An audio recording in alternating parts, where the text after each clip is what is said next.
Bon, la vidéo 2, hein, ce vidéo 2 de ce samedi 23 janvier.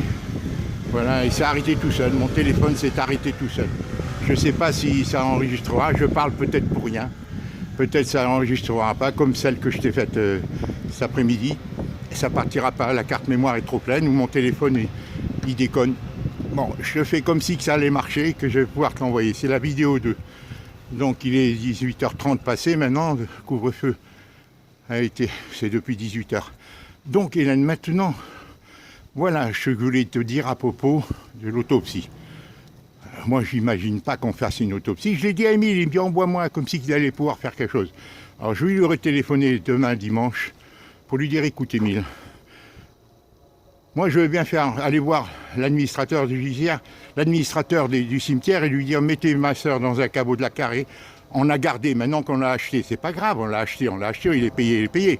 On la mettra plus tard. Hein, alors s'il refuse, on demande une autopsie pour savoir quand notre sœur précisément est décédée, puisqu'il y a eu des mouches, son corps était en décomposition depuis 15 jours, 3 semaines, et nous on veut savoir pourquoi. Alors qu'on devait s'en occuper, les assistantes sociales, les médecins, l'aide à domicile, tout ça devait, puisque ça lui était déjà arrivé 2 fois, on ne comprend pas qu'elle ait pu être décédée depuis plusieurs jours sans que personne s'en aperçoive dès le lendemain ou le surlendemain. Et si elle est morte d'un coup, ben, ce qu'on nous en a avisé, la personne, ça devait être découvert. Tu vois, là-bas, c'est la fac de médecine, là-bas au fond, tu vois, que tu vois au profil. Et là, c'est le haut de la cathédrale, que tu connais. Hein. Voilà. Et donc, ils auraient dû nous en aviser, tu vois, ils devaient nous en aviser. Voilà. Et le lendemain, mais pas nous faire ce choc de savoir que notre sœur est pu décéder sans qu'on la découvre. Et si elle n'est pas morte d'un seul coup, savoir de quoi elle est décédée, tout ça. Alors moi, je n'ai pas l'énergie, Hélène, maintenant, d'affronter le corps judiciaire, hein, d'aller porter plainte. Il me dit, il faut porter plainte. Moi, je ne le ferai pas. Qu'il porte plainte, lui. Je lui enverrai les documents, je lui dis, moi, je ne peux pas porter plainte.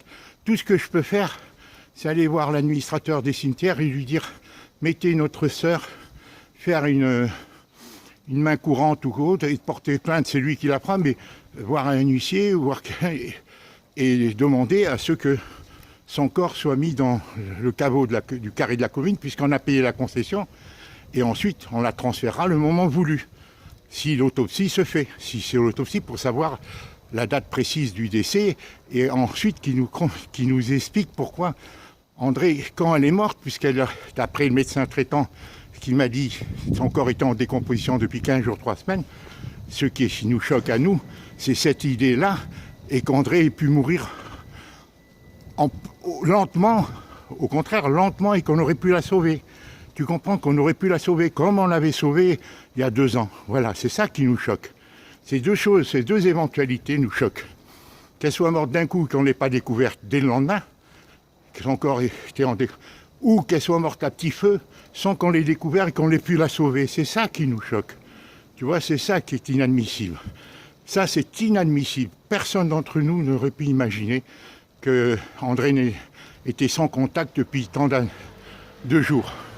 Puisque, voilà, ce sujet, Hélène. Donc, voilà ce que je voulais te dire. Et que tu expliques à Laurent. Moi aussi, moi, je te dis encore une fois, ce que je peux faire, Hélène, c'est par contre une enquête plus précise ou par écrit, ensemble, qu'on écrive ensemble aux médecins traitants, à l'hôpital et aux personnes qui devaient faire à l'aide à domicile, leur dire qu'est-ce qui s'est passé, pourquoi notre sœur, vous avez cessé tout contact avec elle, est-ce qu'elle est décédée d'un coup, c'est légitime pour nous, parce que c'était inadmissible, si tu veux, ils l'ont sauvée une première fois, ils ont voulu la mettre dans une EHPAD, André a préféré être, et là, hein, dans sa maison, mais nous, ils nous ont garanti, ils avaient à nous prévenir. Votre sœur, elle ne veut plus donner une consacre de vie, nous, on ne peut plus s'occuper d'elle. Et là, on aurait pris nos responsabilités. Alors que tant toi, que Charles, que moi, tous, on pensait qu'André était visité tous les jours. Qu'on vérifiait s'il n'y avait pas de problème, qu'il n'y avait pas eu une autre chute, comme il y a 2 ans. Tu vois, quand tu avais téléphoné, qu'il avait découverte en état de déshydratation depuis 1 semaine, 10 jours. Et qu'ils avaient mis 1 mois et demi à la réhydrater, ces cellules. Voilà donc, je vais voir avec Émile demain, lui téléphoner, lui dire Émile, mardi, il la met en terre. Après l'exhumation et tout, moi j'y crois pas, l'autopsie, tout ça, hein, ça va être compliqué.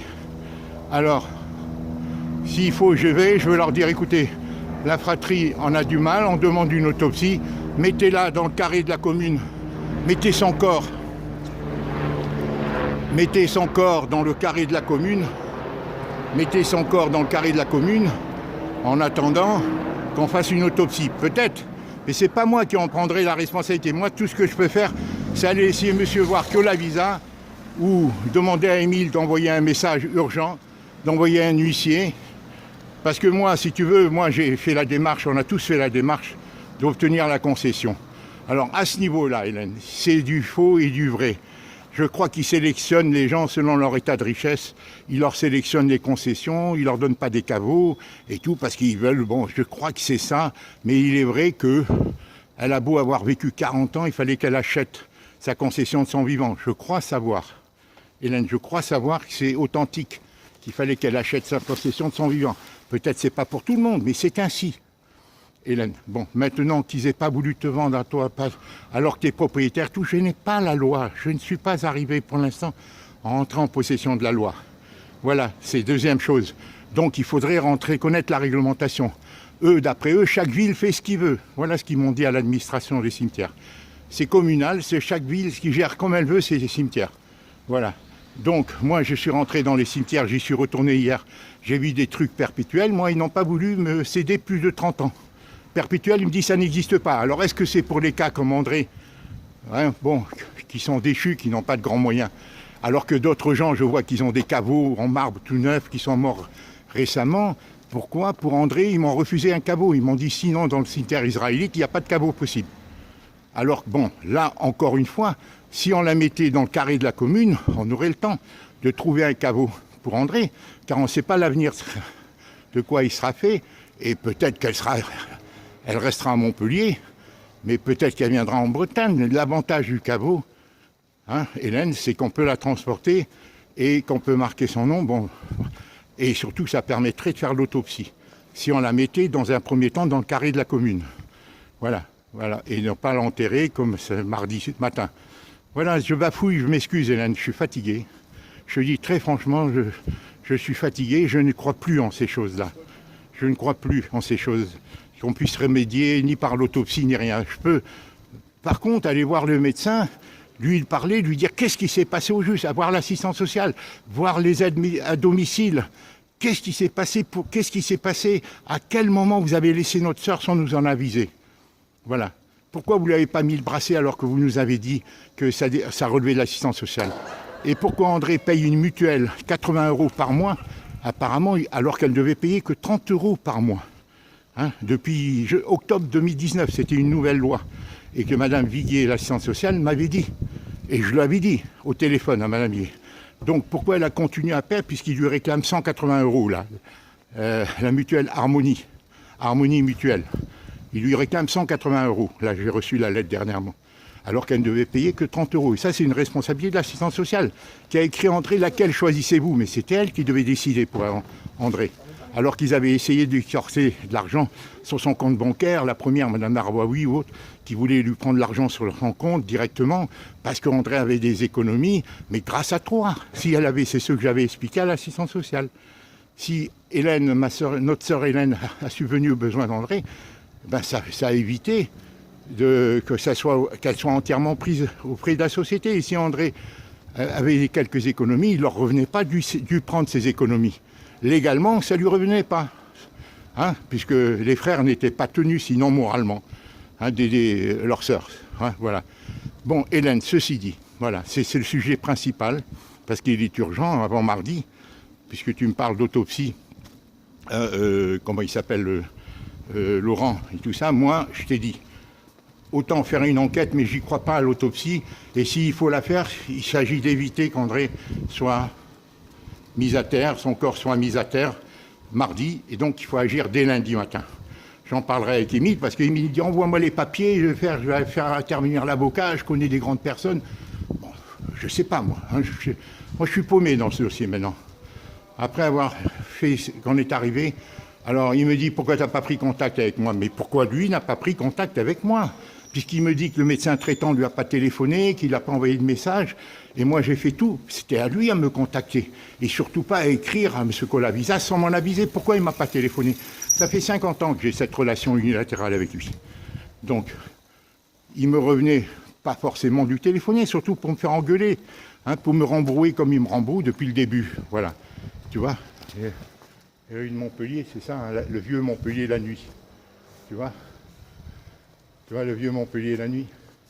Tu le connais, toi? Et là, c'est la cathédrale. Là. Voilà. Et André, c'est là-bas au bout. Là.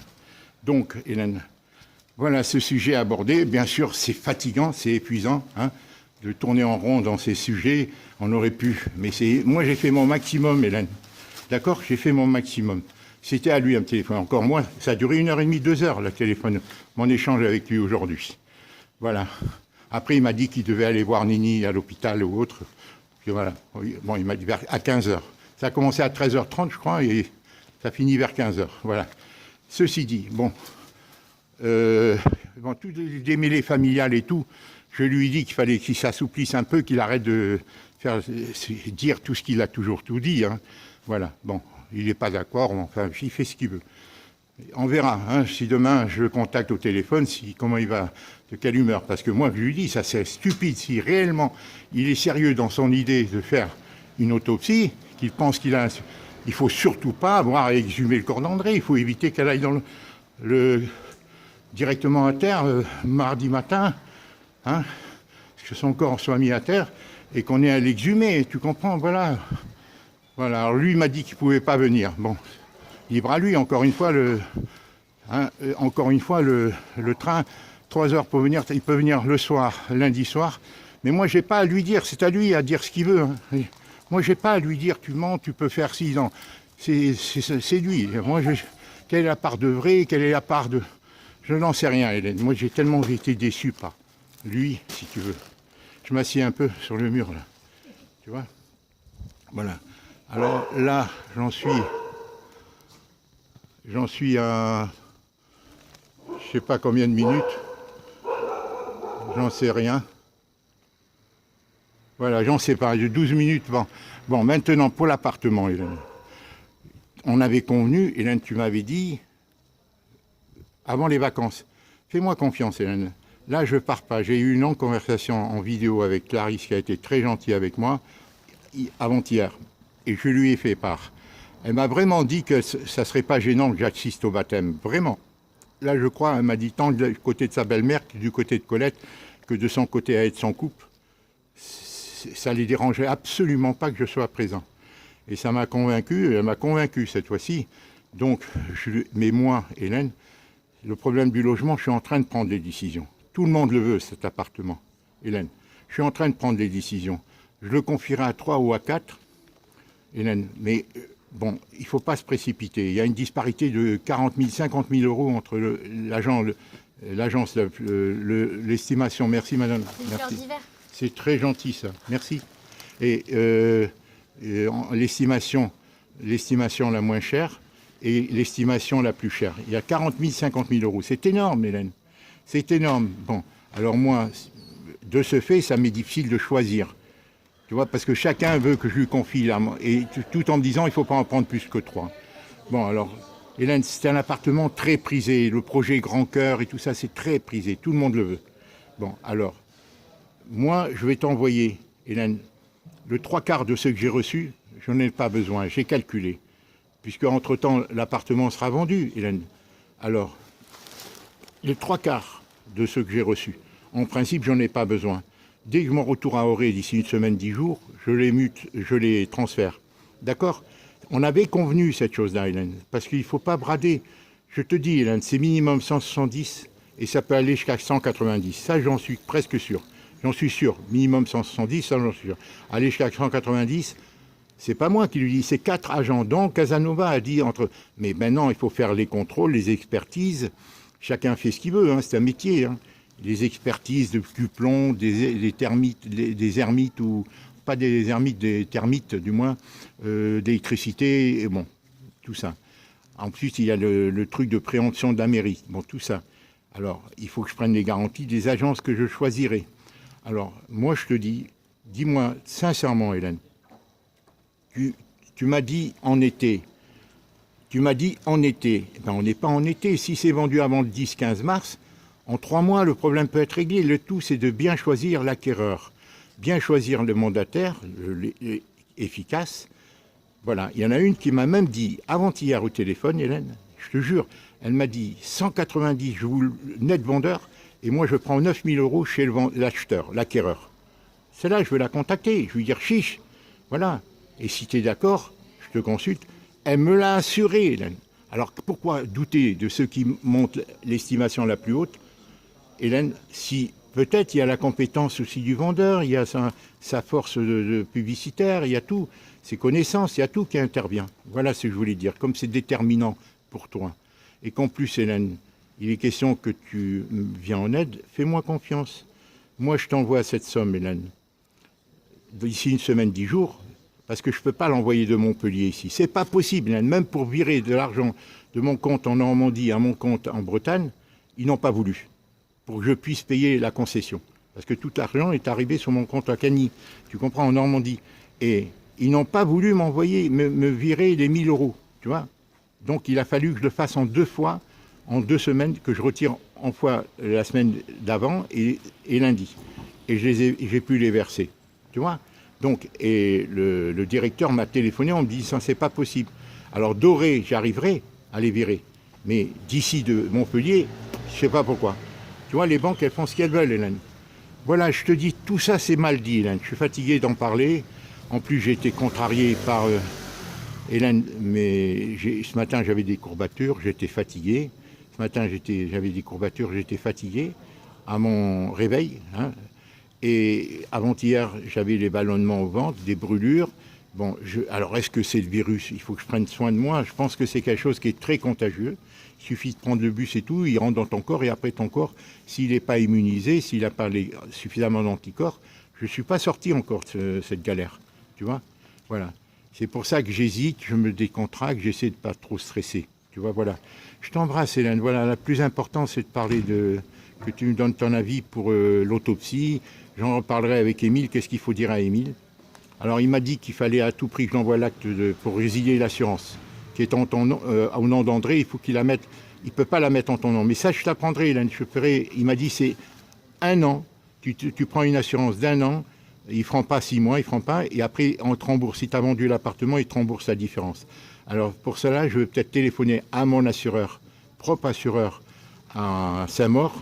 Elle va me faire l'assurance et je lui dis voilà, faites-moi 6 mois. Si elle refuse, je dis vous faites 1 an et dès qu'il est vendu l'appartement, on résilie l'assurance et d'après Émile, ils me rembourseront la différence. S'il est vendu dans 3 mois, eh ben, ils me rembourseront.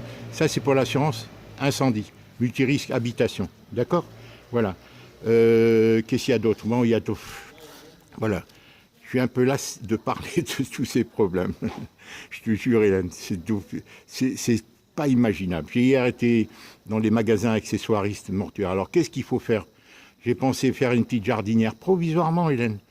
Alors, mon gendre était béniste, alors peut-être tout faire en bois. J'en ai parlé à Clarisse. Il ramenait tout en camion et monter le cadre en bois comme ils font certains gens et mettre une jardinière au milieu, pas mettre la dalle de béton. Mais paraît-il qu'une dalle de béton est obligatoire parce que le terrain se déplace, c'est ce qu'on m'a dit dans les magasins des pompes funèbres hier. Pas les pompes funèbres, les trucs qui vendent des accessoires. Ils m'ont dit est obligatoire parce que le terrain s'affaisse en plusieurs années. Au bout de quelques années, le terrain s'affaisse de plus en plus et tout est bancal. Et ça, c'est pour ça qu'il faut faire une dalle qui stabilise, une dalle sous tout qui stabilise. Et au-dessous, on fait le bois et on met les graviers au milieu, la jardinière, une stèle avec le nom d'André et tout. Mais je ne peux pas précipiter et faire les choses n'importe comment. Mardi matin, Hélène. Donc j'irai peut-être retournerai, je ferai venir une jardinière de fleurs pour poser, mettre son nom et tout ça, ça sera plus compliqué, Hélène, parce qu'ils te vendent à n'importe quel prix, ils en profitent, hein, c'est un commerce. Hein. Alors dis-moi ce que tu en penses là, à ce niveau-là pour mardi matin. Voilà, pour le décès, si j'arrive pas à le reporter, si on n'arrive pas à le reporter, ou si on décide de ne pas faire l'autopsie, et qu'André va à terre directement, son corps va à terre dès mardi, comme ils ont convenu, à 9h30 le matin. D'accord? Voilà, ça, parle-en avec Charles, à propos de l'autopsie, tout ça. Moi, je te dis, pour moi, on peut faire l'enquête, mais on ne peut pas porter plainte, ni... Bon, Émile, il me dit qu'il faut porter plainte. Qu'est-ce qu'il va porter plainte? Et moi, pour moi, c'est des réseaux, j'y crois pas à la justice. J'ai eu 20 ans de procès, là, ils m'ont pourri l'habit. 12 ans avec le magasin ici, 4 ans avec 4-5 ans avec le logement à Charenton, ou avant qu'on soit expulsé, et 4 ans avec la famille de Colette, pour l'histoire d'héritage. Alors j'en ai ras-le-bol, j'y crois pas à la justice. Hein, j'y crois pas à la justice, c'est différent, hein, c'est tout truqué, voilà. Voilà, on est dans un monde comme ça, c'est les forces occultes qui dirigent tout, et ici plus qu'ailleurs, à Montpellier. Voilà, alors j'attends de voir Émile, parce qu'il ne s'agit pas de dire fais, vas-y, porter plainte et tout. Je vais faire envoie tout moi, je vais tout lui envoyer. Mais demain, je lui dis, Émile, est-ce qu'il faut mettre André à terre? Et après, demander une autopsie. Mais moi, je ne porterai pas plainte. Hein. S'il veut le faire, lui qui connaît les avocats, mais si elle est mise... Après, ça va compliquer les choses, exhumer un corps. Ça va être beaucoup plus compliqué. Hein. Voilà. Si tout a été fait comme ça, à contresens, si tu veux. Et ça, c'est pas de ma faute, Hélène. Moi, j'ai fait mon effort. Émile, il a toujours eu une relation unilatérale. Il passe son temps à dire, moi je connais des grandes personnes. Je lui dis, je n'ai rien à foutre. Je lui dis, tes personnes que tu connais. Moi, c'est tout le système que je dénonce. Tout ce système qui nous ramène dans cette situation où se trouve le monde et la France particulièrement, et nous autres tous. Hein, voilà. Je t'embrasse, et toi, et nous tous. Voilà. Je t'embrasse, ma grande sœur. C'est mal dit, je suis un peu fatigué de parler de tout ça. Et voilà, c'est les sujets. J'espère, réponds-moi, dis-moi ce que tu en penses avant mardi, dès demain. Mais moi, j'y crois pas à l'autopsie. Alors, on peut décider, sans envisager l'autopsie, sans leur parler d'autopsie, de mettre André dans le carré de la commune, en attendant, et après la mettre dans la concession. Quelle différence? Pourquoi la mettre dès maintenant? Puisqu'on l'a acheté, la concession, elle est à ton nom. Ils ne peuvent plus refuser, on l'a payé. D'accord? On l'a payé, 1080 €. Hein, donc on l'a payé, donc ils ne pourront pas refuser. On vous dit, mettez-la dans le carré de la commune en attendant de savoir si on la met dans la concession qui est à ton nom ou ailleurs. Voilà, si on décidait, voilà. Maintenant, quand on les a payés, ils ont l'argent, qu'est-ce que ça peut... Hein, puisqu'eux, c'était gratuit qu'il a gardé dans le carré de la commune. D'accord? C'était gratuit. Et nous, sinon, s'il faut leur dire on va faire une autopsie, peut-être là, ils seront obligés. S'ils refusent, on dit c'est dans le but de faire une autopsie. On les a franchis. Mais c'est pas moi qui déciderai, c'est Émile. Et je vais le relancer demain là-dessus. Et vous, bien entendu, Laurent, il est impuissant, il a 30 ans, lui. Avec toute ça, tu vois, bon, il connaît pas les tenants, les aboutissants du monde dans lequel on vit, Hélène. Tout est truqué, la justice et tout est truqué. Voilà. Je t'embrasse, voilà, c'est un peu long, je m'excuse de te dire tout ça. C'est un peu long, Hélène, mais c'est comme ça. Et encore une fois, l'appartement, Hélène, voilà, hein, je fais ce que je te dis dès que je retourne à Auray, d'accord? Il faut qu'on trouve une solution pour nous éviter de brader, hein, Hélène, c'est très important. Il faut que ça soit possible aussi, bien de ta part. Sinon, il faut qu'on pousse voilà, la conversation un peu plus loin pour voir jusqu'où on peut céder. Voilà. Je t'embrasse. Moi, je pense que dans ce que j'ai envisagé, c'est possible que tout se passe bien, comme j'envisage, normalement, en principe. Alors toi, tu as peur du confinement, mais un appartement se vend, même malgré le confinement. Les gens se l'arrachent, les gens se courent pour investir dans la pierre. Le marché de l'immobilier est au plus haut actuellement, parce que les taux de crédit sont très bas, et les gens veulent investir dans la pierre. Tu vois? Et ils ont besoin, les banques, d'argent. Tu comprends? Voilà. Allez, je t'embrasse, Hélène. Au revoir. Tu me tiens au courant. Hein. Je ne sais pas si ces vidéos partiront. Je ne sais pas si elles partiront. Ça, c'est la vidéo 2 hein, de ce... Qu'est-ce qu'on est aujourd'hui? Le 23. Je devais être à Auray à cette heure-ci. Hein. Voilà. Au revoir, ma grande sœur. Je devais être à Auray à cette heure-ci. Alors, j'annule aussi pour mercredi prochain, le 26. Je vais annuler. Ça ne me revient à rien. Et je reporterai, je prendrai le billet ultérieurement, selon ma date de départ de Montpellier. André veut que je... comment elle s'appelle? Clarisse m'a dit que ça serait bien que j'arrive au minimum, au maximum vers le 5-6. Tu vois? Voilà, parce qu'il baptise l'enfant cette semaine. La belle-mère est chez elle. Il baptise l'enfant dans le courant de la semaine prochaine. Hein, d'accord? Voilà. Et elle m'a dit, il ne faut pas tarder trop quand même et tout. Bon, on verra. Je t'embrasse, Hélène, je t'embrasse.